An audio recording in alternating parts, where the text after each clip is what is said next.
আসসালামু আলাইকুম প্রিয় দর্শক, অন্য মঞ্চ চ্যানেলে আপনাদের সকলকে স্বাগত জানাচ্ছি। আপনার চিন্তা করছে আমি হঠাৎ করে এটা কি বললাম যে রাষ্ট্রপতির বিদেশ সফর নাকি সেফ এক্সিট, এটাই হয়তো সকলে চিন্তা করছে। আপনারা সকলে জানেন অলরেডি দুদিন ধরে খবরটা আছে যে রাষ্ট্রপতি 9 তারিখ, মে মাসের 9 তারিখে চিকিৎসার জন্য ইংল্যান্ডে আসবেন। তো উনি রাষ্ট্র ক্ষমতায় আছে আজকে প্রায় 2.5 বছরের মতো, 2 বছর 2.5 বছরের মতো, এখনো প্রায় আরো 1.5-2 বছরের মতো আছে। এর ভিতরে উনি যখন আওয়ামী লীগ সরকারের রাষ্ট্রপতি ছিলেন, যখন আওয়ামী লীগ সরকার ক্ষমতায় ছিলেন, তখন ওনার বাইপাস সার্জারি হয়েছিল সম্ভবত সিঙ্গাপুরের মাউন্ট এলিজাবেথ হাসপাতালে, সেখানে চিকিৎসা করেছিলেন। এরপরে আর একবার উনি দুবাই হয়ে লন্ডনে ট্রিটমেন্ট নিয়ে বাংলাদেশে ফেরত গিয়েছিলেন। এরপরে গত 20 মাসের কথা আপনারা সকলেই জানেন, রাষ্ট্রপতি আছেন কি নেই, কখনো আছেন কখনো নেই, কখনো ওনার বাড়ি আক্রমণ হয় তো কখনো ওনাকে জেলে ঢুকানোর অবস্থা হয়। এই সমস্ত নাটক চলছিল গত 20 মাস ধরে। এর ভিতরে তো উনি আবার এই নতুন সংসদে এসে বক্তৃতা বিবৃতিও দিয়েছিলেন, যদিও এটা অনেকে বলেন যে ওনার না, তবে আমি যতটুকু জানি বা যতটুকু বুঝি এটা হচ্ছে সরকার যা লিখে দেয় তাই ওনাকে বলতে বাধ্য হয়। সুতরাং সেভাবে, তবে এতটুকু আপনাদের সাথে আমি একমত যে ওনার কোনো গার্ডস নেই। ওনার যদি গার্ডস থাকতেন তাহলে উনি অনেক কথাই না বলার জন্য অস্বীকৃতি জানাইতে পারতেন বা পদত্যাগ করে ফেলতে পারতেন, যদিও করেননি। কারণ হচ্ছে সাংবিধানিক বাধ্যবাধকতা, এই সেই অনেক কিছুই দেখানো আছে। আবার উনি হয়তো চিন্তা করছেন যে আমি যদি পদত্যাগ করি, ধরে নিয়ে যদি জেলে ঢুকাই দেয়, বুড়া মানুষ, 70-72 বছর বয়স হয়ে গেছে, কি না কি হবে। আবার রাষ্ট্রপতি হিসাবে যেভাবেই রাখুক, প্রেস সেক্রেটারি থাকুক না থাকুক, খাওয়ার রান্না করার কেউ থাকুক না থাকুক, বউ আছে, বাচ্চারা আছে, একটা বিশাল জায়গায় আছি, সুখে শান্তিতে তো আছি, অন্য আরো অনেক কিছু নাই, তাতে কি হয়েছে, এইসব চিন্তা করে থেকে যেতে পারেন। এটা হচ্ছে ওনার বিষয়।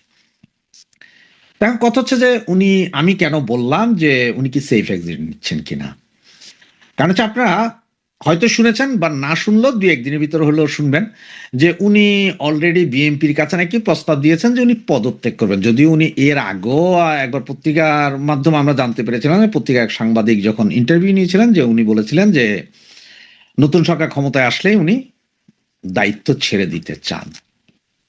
তো এখন নাকি ভার্বালি উনি বিএনপির নেতাদের সাথে কথা বলেছেন যে উনি পদত্যাগ করবেন, এখনো লিখিত কিছু দেননি। তো বিএনপিও বলছেন যে এখনো ওরকম কোনো কথা হয়নি, এরকম কোনো সিদ্ধান্ত হয়নি। তবে যতটুকু জানতে পারলাম তাতে বলা হচ্ছে যে উনি নাকি 3টা বিষয় নিয়ে নাকি এখনো অনেক মনক্ষুণ্ণ। তার প্রথমটা হচ্ছে যে ওনাকে না জানিয়ে পৃথিবীর সমস্ত এম্বাসি থেকে, বাংলাদেশের যে এম্বাসি আছে পৃথিবীর বিভিন্ন দেশে, সব জায়গা থেকে ওনার যে ছবি নামিয়ে ফেলছিল, এইটা যেমন ওনার খুবই মনকষ্ট, এখনো সে কষ্ট যায় নাই।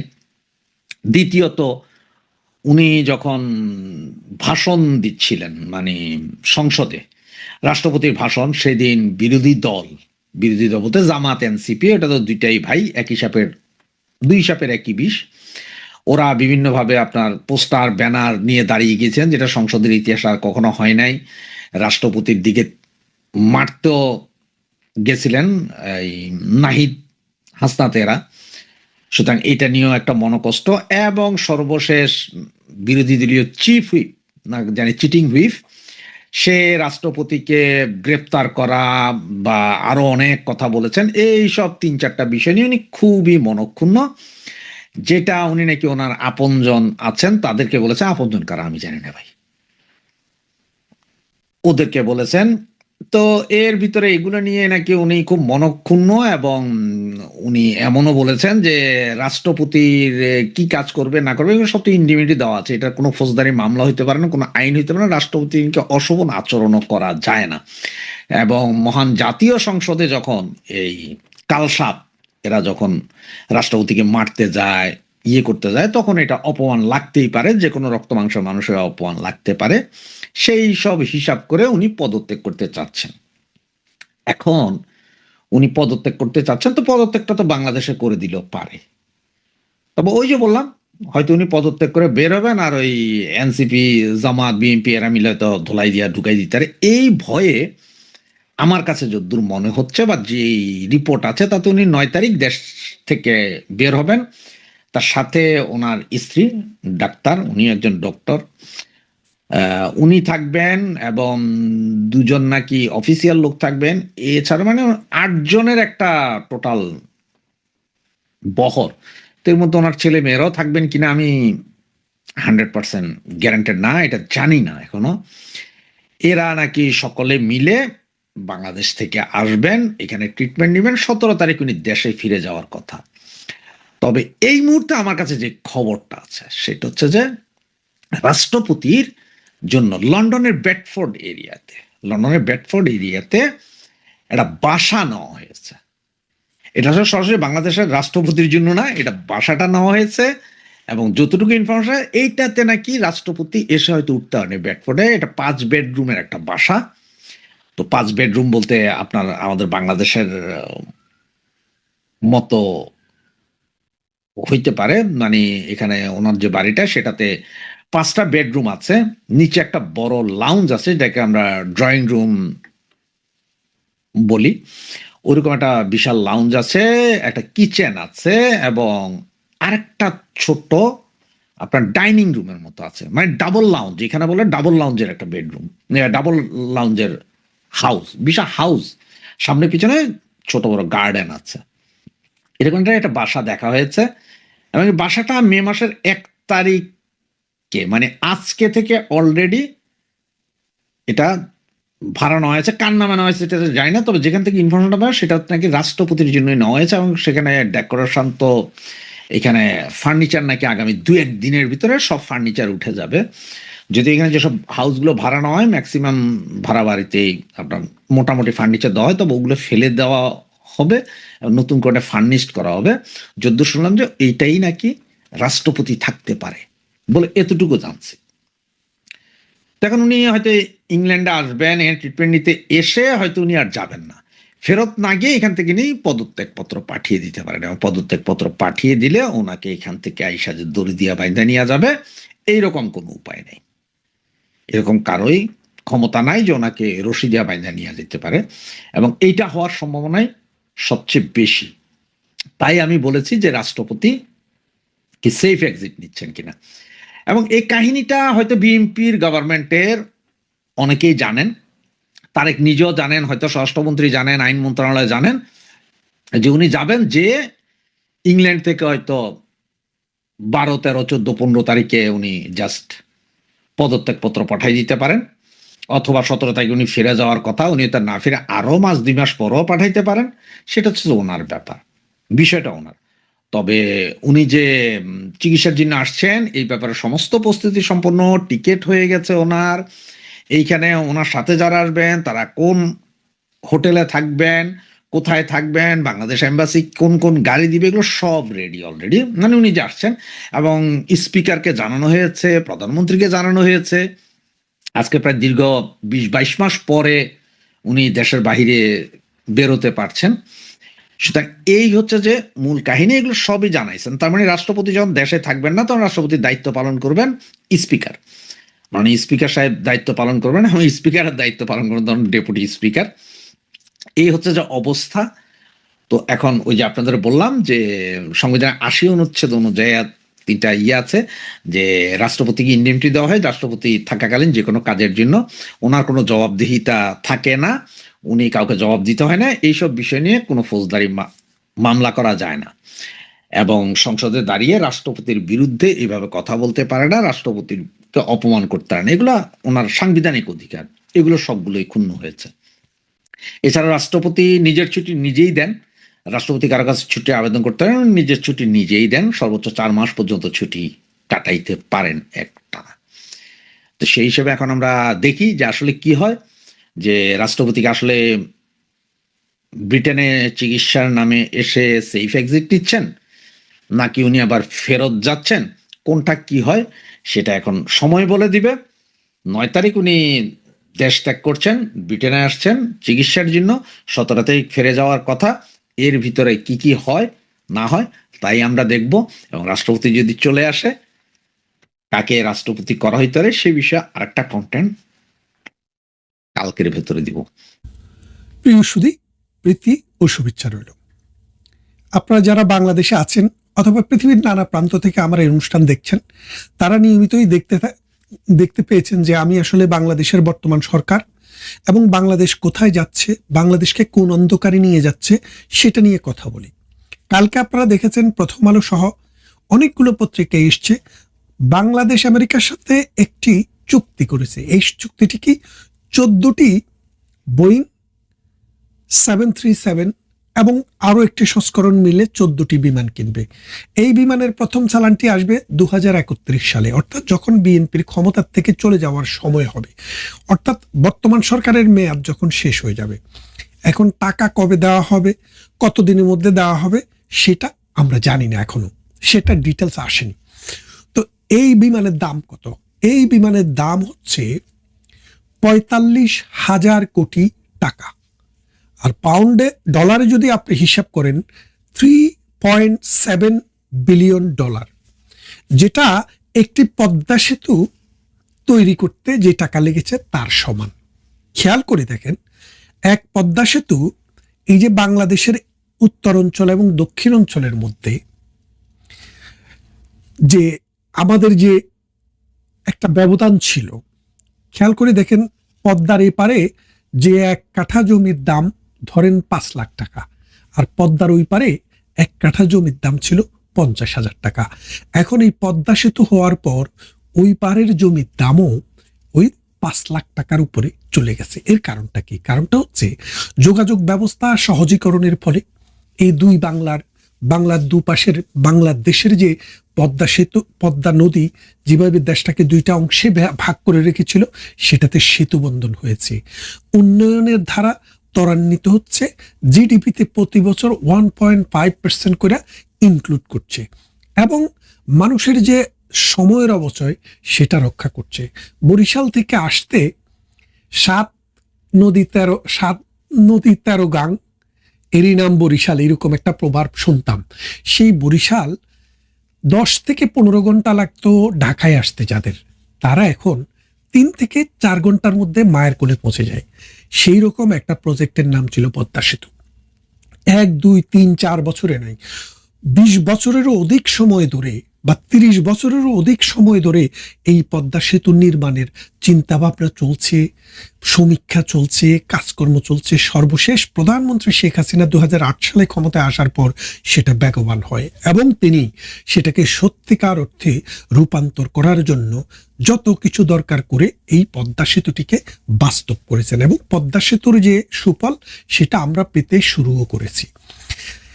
এখন এই পদ্মা সেতুর সমান টাকা দিয়ে আপনি করছেন একটি আমেরিকার সাথে গোলামি চুক্তি এক্সিকিউট করছেন। আমেরিকার সাথে যে গোলামি চুক্তি হয়েছে সেটা হলো 350 বিলিয়ন ডলারের আপনি কৃষি পণ্য প্রতি বছর কিনবেন। কিনে কে খাবে? রাঘব বোয়ালেরা খাবে, কারণ তাদের টাকা আমেরিকা এটা ট্যাক্স হিসেবে নেবে। বাংলাদেশের সাধারণ মানুষ 250 টাকা কেজি আলু খাওয়া সম্ভব না, কারণ আমেরিকা থেকে যে আলু আসবে সেই আলু বাংলাদেশের নামতে নামতে শুধু বিমান ভাড়াটাই 1 কেজি আলুতে 250 টাকা পড়বে। তা এখন 250 টাকার আলু কে খাবে ভাই? আপনি, তাহলে আপনাকেও লিস্টে রাখলাম। এখন আসেন, এই যে পদ্মা সেতুর সমান টাকা দিয়ে আপনি 14টি বোয়িং কিনবেন, এই বোয়িং বিমানের কেন কিনবেন? কিনবে এই কারণে, আমেরিকার সাথে এই ডক্টর ইউনূসকে দিয়ে একটি গোলামি চুক্তি হয়েছে। সেই চুক্তিটি হলো আমেরিকার আধিপত্য মেনে নিতে হবে, আমেরিকা যা বলবে সেটা আপনাকে শুনতে হবে, আমেরিকা যে দাম দিবে সেই দামে আপনাকে কিনতে হবে, এবং আপনি পৃথিবীর অন্য কোনো রাষ্ট্রের সাথে কোনো চুক্তি করতে গেলে আমেরিকার পারমিশন নিতে হবে। আমরা ভেবেছিলাম একটি সরকার আপাত দৃষ্টিতে দেখা একটি নির্বাচনের মাধ্যমে ক্ষমতা এসছে, সেই ক্ষমতাশীল সরকার অন্তত রাষ্ট্রবিরোধী এইসব চুক্তি পার্লামেন্টে রিকগনিশন দেবে না এবং সেটাকে মেনে নেবে না। 60 ডেজ কুলিং পিরিয়ড, অর্থাৎ 60 দিন সময় ছিল এই চুক্তিটি মেনে না নেওয়ার। সরকার তা করেননি, কারণ তারেক রহমান ডিসেম্বর মাসে গত বছর বলেছিলেন 10-12 তারিখের দিকে যে তিনি দেশে ফেরাটা তার উপরে ডিপেন্ড করে না। তার মানে কি, আরো শক্তি আছে, সেই শক্তিটি হলো আমেরিকা। আমেরিকার সাথে তিনি আনকন্ডিশনাল শর্তে রাজি হয়েছেন যে তোমরা যেই সত্য দিবা, যেই রকমের চুক্তি করতে বলবা আমি তাই করব, আমাকে দেশে ফেরাও এবং ক্ষমতার মসনদে বসাও, জামাত যা তোমাদেরকে দেবে আমি তার চেয়ে বেশি দেব। এই কথা বলার পর তারেক রহমানকে ক্ষমতায় বসিয়েছে। আপনারা জানেন এই চুক্তিটি, এই যে বাংলাদেশের বাজেটের 20% সমান যে টাকা, এই টাকা দিয়ে বোয়িং এর সাথে এই 14টি বিমান কেনার চুক্তি হয়েছে। অর্থাৎ এক বছরে যদি আপনি 750 থেকে 800 বিলিয়নের মতো যদি আমাদের টোটাল বাজেট ধরেন, সেই বাজেটকে 45 বিলিয়ন টাকা দিয়ে যদি ভাগ দেন, তাহলে দেখবেন 17 থেকে 20% আমাদের বাজেটের এই সমান টাকা এই বোয়িং এর সাথে চুক্তি হয়ে গেছে। শুধু কি তাই, প্রতি বছর কৃষি পণ্য সহ 6,000 পণ্য আমেরিকা থেকে আনতে হবে। আমি একটি পশ্চিমা রাষ্ট্রে বসবাস করি, ব্রিটেনে বসবাস করি। এই দেশে একদম নিম্নমানের কোনো একটা জিনিস থেকে উচ্চমানের জিনিস পর্যন্ত সব বেশিরভাগই চায়নার তৈরি, ইন্ডিয়ার তৈরি, বাংলাদেশের তৈরি, ব্রাজিলের তৈরি অথবা ভিয়েতনামের তৈরি। কেন তৈরি? কারণ সেখানে শ্রমিকের শ্রমের মূল্য কম। এই যে ব্রিটেন, এই ব্রিটেনে একজন মানুষ সর্বনিম্ন যে চাকরিটি আছে, ধরেন 18 বছর উপরে একজন মানুষ সর্বনিম্ন যে চাকরি, সেটা হলো আপনার রাস্তা ঝাড়ু দেবেন। এই রাস্তা ঝাড়ু দেওয়া কাজটিও আপনাকে প্রতি ঘন্টায় 12.5 টাকা করে পয়সা দিতে হবে। 12.5 টাকা না, 12.5 পাউন্ড। 1 পাউন্ড সমান যদি 165 টাকা ধরেন আপনি, তাহলে একটু হিসাব করে দেখেন তো, 1 ঘন্টা কাজ করলে যদি আপনি 150 টাকা করে ধরেন, 1800, 2,500 টাকা, প্রায় 1 ঘন্টা যদি একজন ক্লিনার যদি ক্লিন করে, তার বেতন হবে 2,500 টাকা বাংলাদেশি টাকায়। তাহলে 2,500 টাকা যদি 1 ঘন্টায় হয়, একটা মানুষ যদি 8 ঘন্টা কাজ করে, আপনি এখন 8 দিয়ে 2,500কে গুণ করলে কত হয়? 8 দুগুণে 16,000, আর 8-এর অর্ধেক 4,000, 20,000। অর্থাৎ একজন শ্রমিকের মিনিমাম মজুরি 8 ঘন্টার বেসিসে যদি কাজ করে, তাহলে সেটা হলো বাংলাদেশি টাকায় 20,000 টাকা। খেয়াল করে দেখেন, এই 20,000 টাকা একজন শ্রমিককে বেতন দিয়ে যে উৎপাদন হয়, সেই উৎপাদিত প্রোডাক্টের দাম কি কম দামে বিক্রি করা সম্ভব? কোনোভাবেই সম্ভব না। যার কারণে Europe, America, Australia, Canada, New Zealand, এই উন্নত বিশ্বের প্রোডাক্টের দাম অনেক বেশি। প্রোডাক্টের মান দ্বিতীয় কথা, কিন্তু শ্রমিকের বেতনের বেশি হওয়ার কারণে প্রোডাক্টের দাম অনেক বেশি। এই প্রোডাক্টের দাম যেহেতু বেশি, সেহেতু মানুষের জীবনও কিন্তু এখানে কঠিন। কারণ মানুষের খরচ অনেক বেশি, মানুষ যা ইনকাম করে তা খরচ করে কিচ্ছুই থাকে না। আর যারা বেশি ধনী লোক, তারা পৃথিবীর সব দেশেই ভালো অবস্থায় আছে, তাদের কথা বলে লাভ নেই, আমি সাধারণ মানুষের কথা বলছি। তাহলে দেখেন, এই দেশের সমস্ত পণ্য আমরা চায়না থেকে, ইন্ডিয়া থেকে, উন্নয়নশীল দেশ, যেসব দেশে শ্রমিকের বেতন কম, সেখান থেকে নিয়ে আসি। এখন আমেরিকার উৎপাদিত পণ্য যখন আপনি বাংলাদেশে নেবেন, সেটার দাম কি পরিমাণ হবে আপনি সেটা বুঝতে পারছেন। বাজারে চলুক বা না চলুক, চুক্তির সত্য অনুসারে তারেক রহমানকে আমেরিকা থেকে এই প্রোডাক্ট আনতেই হবে। এখন বাংলাদেশের যে সার্বভৌমত্ব, বাংলাদেশের যে স্বাধীনতা, এটা কিন্তু এখন আর নেই। আপনারা বুঝতে পারেন যে শেখ হাসিনা হচ্ছে বাংলাদেশের সর্বশেষ স্বাধীন প্রধানমন্ত্রী।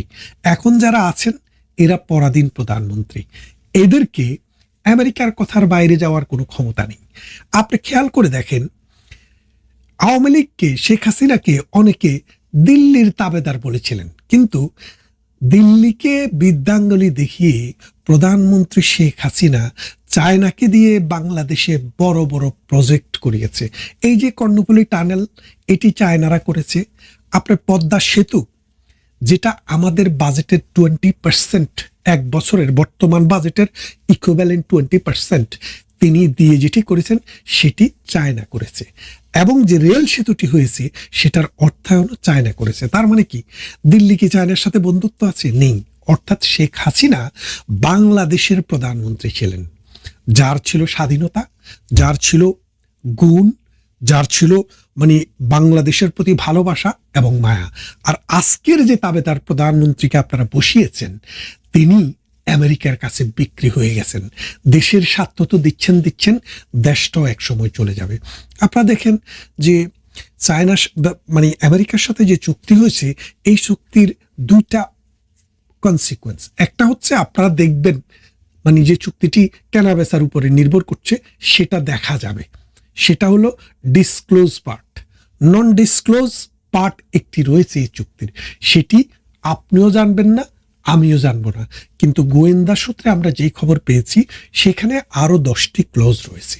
এই 10টি ক্লজের মধ্যে একটি ক্লজ হচ্ছে তারা বার্মাতে ভেঙে একটি রাষ্ট্র করতে চাইলে বাংলাদেশকে বেজ হিসেবে ব্যবহার করতে দিতে হবে।